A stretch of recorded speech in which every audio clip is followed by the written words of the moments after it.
Assalamualaikum, kita ketemu lagi teman-teman. Bagaimana kabarnya? Semoga selalu dalam kondisi yang sehat dan selalu semangat. Kali ini saya akan menyampaikan materi tentang kelompok peminatan di SMA, MA, dan prospek karirnya. Yuk kita simak. Secara khusus, tujuan pelayanan peminatan peserta didik pada satuan pendidikan SMA atau MA adalah sebagai berikut. Yang pertama, pendidikan di SMA atau MA merupakan pendidikan untuk menyiapkan peserta didik menjadi manusia dewasa yang mampu hidup mandiri di masyarakat. Yang kedua, kemandirian didasarkan pada kematangan pemenuhan potensi dasar, bakat, minat, dan keterampilan pekerjaan atau karir.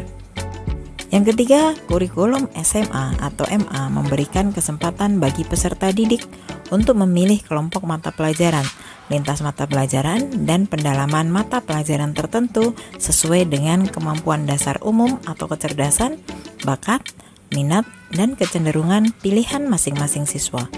Yang keempat, setelah selesai pendidikan di SMA atau MA, peserta didik dapat bekerja di bidang tertentu yang masih memerlukan persiapan atau melanjutkan pelajaran ke perguruan tinggi dengan memasuki program studi dengan pilihan dan pendalaman mata pelajaran sewaktu di SMA. Nah, selanjutnya kita akan melihat kelompok peminatan matematika dan ilmu alam.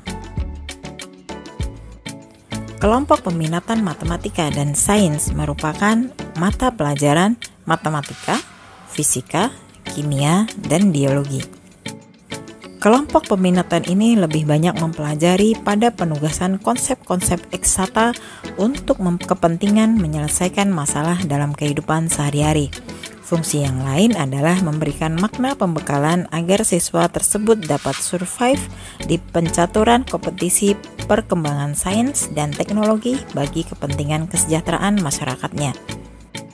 Nah, dengan demikian, penilaian akademik lebih berfokus pada penguasaan konsep-konsep IPA atau eksakta dan keterampilannya dalam melakukan observasi, memahami atau menemukan konsep-konsep dalam bidang matematika dan sains. Berikutnya kita akan melihat prospek karir studi lanjut di SMA.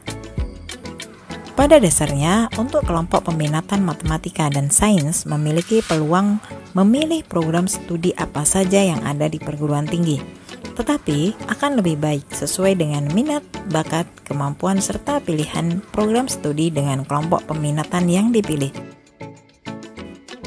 Oke, berikut ini beberapa program studi yang dapat dipilih di perguruan tinggi.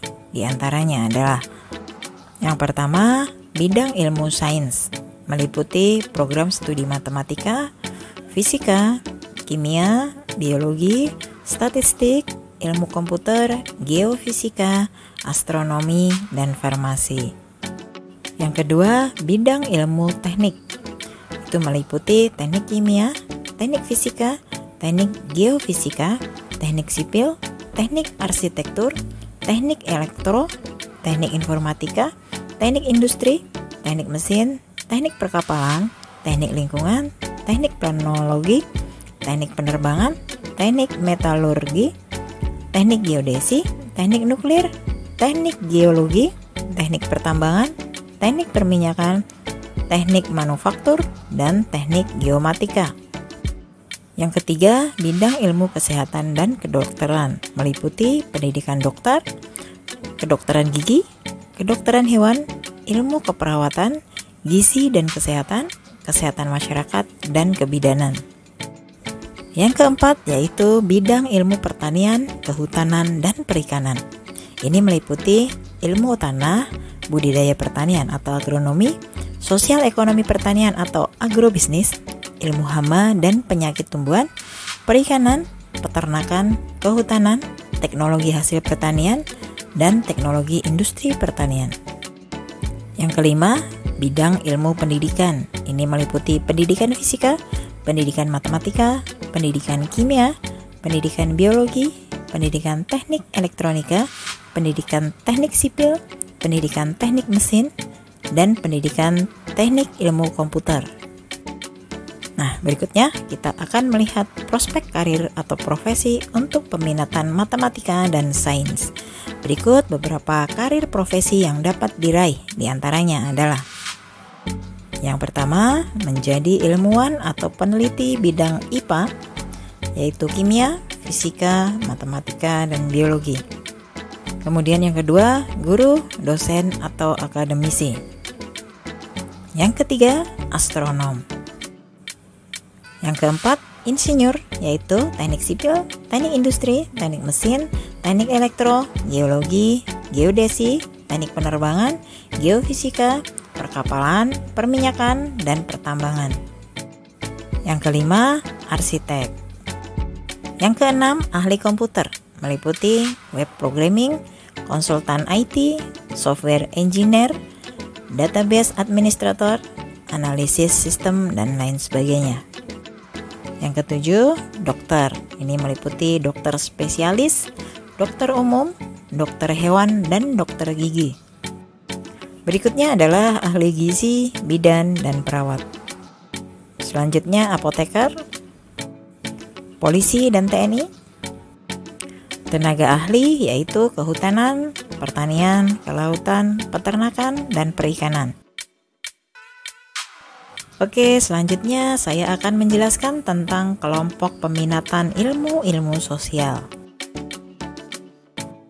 Kelompok peminatan sosial meliputi mata pelajaran sejarah, sosiologi, dan antropologi, geografi, dan ekonomi. Kelompok peminatan ini lebih banyak mempelajari kehidupan sosial serta penguasaan keterampilan dalam bidang ilmu sosial. Penilaian akademik lebih fokus pada keterampilan sosial seperti memahami sejarah, membuat peta, interaksi sosial, dan adaptif terhadap lingkungan sosial. Berikut prospek karir studi lanjutan untuk peminatan ilmu sosial.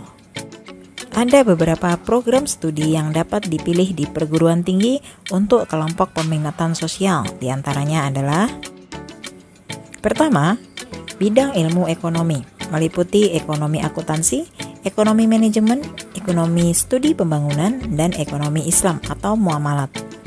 Yang kedua, bidang ilmu sosial dan politik. Ini meliputi ilmu pemerintahan, ilmu hubungan internasional, ilmu komunikasi, sosiologi, administrasi negara, administrasi niaga, sosiatri, dan kriminologi. Yang ketiga, bidang ilmu hukum. Ini meliputi hukum perdata dan hukum pidana. Yang keempat, bidang ilmu psikologi. Selanjutnya yang kelima, bidang ilmu filsafat. Kemudian yang keenam, bidang ilmu pariwisata dan perhotelan. Ini meliputi administrasi hotel, manajemen kamar, manajemen pariwisata, manajemen tata hidangan, dan manajemen bisnis perjalanan. Selanjutnya yang ketujuh, bidang ilmu seni dan desain. Ini meliputi seni rupa, desain komunikasi visual, desain interior, seni tari, seni kriya, seni musik, pedalangan, karawitan, dan teater. Selanjutnya yang kedelapan, bidang ilmu pendidikan. Ini meliputi pendidikan guru SD, pendidikan luar biasa, pendidikan luar sekolah, pendidikan sejarah, pendidikan PPKN, pendidikan ekonomi, pendidikan geografi, pendidikan sosiologi dan antropologi, pendidikan bahasa Indonesia, pendidikan bahasa asing, pendidikan seni, pendidikan ilmu IPS, dan pendidikan agama. Berikutnya kita lihat prospek karir atau profesi. Nah, berikut ini ada beberapa karir profesi yang dapat diraih di antaranya. Yang pertama, ilmuwan atau peneliti bidang ekonomi. Yang kedua, akuntan publik, internal auditor, analisis kredit, dan konsultan pajak. Yang ketiga, praktisi asuransi, internal auditor, akuntan di perbankan syariah. Di bidang hukum, ada konsultan hukum, notaris, pengacara, advokat, dan jaksa. Yang kelima, psikologi atau psikiater. Yang keenam, pustakawan, budayawan, dan seniman. Selanjutnya yang ketujuh, jurnalis, redaktur pada penerbitan, yaitu buku, surat kabar, dan majalah. Yang kedelapan, birokrat administrator publik atau manajer publik, dan analis kebijakan. Selanjutnya, pegawai lembaga tertinggi dan tinggi negara, pegawai BUMN atau BUMD, dan pegawai perbankan pemerintah. Selanjutnya, TNI atau Polri, ahli komputer. Nah, selanjutnya kita akan melihat kelompok peminatan untuk ilmu bahasa dan budaya. Kelompok peminatan bahasa meliputi mata pelajaran bahasa Indonesia, bahasa Inggris, dan bahasa asing.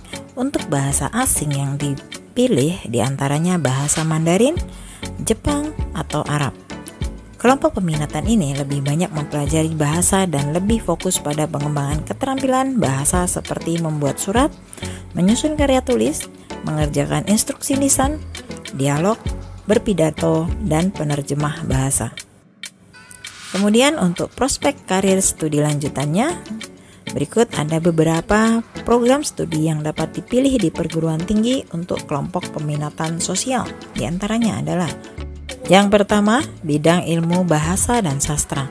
Ini meliputi bahasa dan sastra Indonesia, bahasa dan sastra Jawa, bahasa Inggris, bahasa Arab, bahasa Jepang, bahasa Mandarin, bahasa Jerman, dan bahasa Perancis.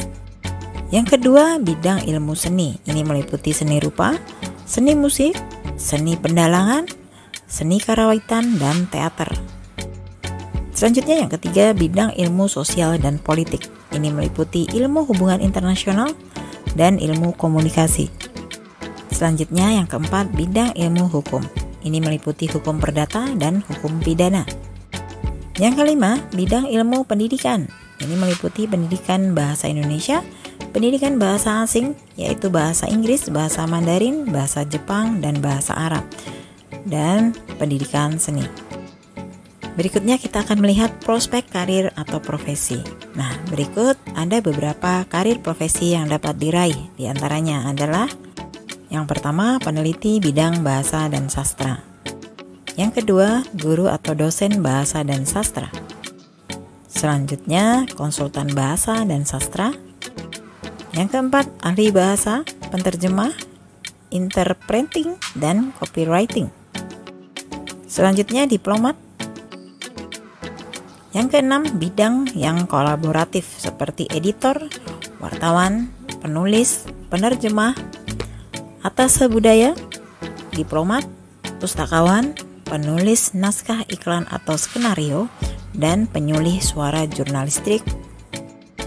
Selanjutnya, media, yaitu TV, radio, internet, dan cetak, serta pariwisata dan industri kreatif. Yang kedelapan, pegawai di instansi pemerintah seperti Kemenlu, Kedubes, dan lain-lain. Bisa juga Biro Perjalanan Wisata. 9. Pengamat kebudayaan, kritikus. Yang ke-10, redaktur pada penerbitan atau media cetak. Oke, demikian tadi materi tentang kelompok peminatan di SMA atau MA dan prospek karirnya. Terima kasih telah menonton video ini. Semoga bermanfaat untuk kita semua. Kita ketemu lagi di video selanjutnya. Wassalamualaikum warahmatullahi wabarakatuh.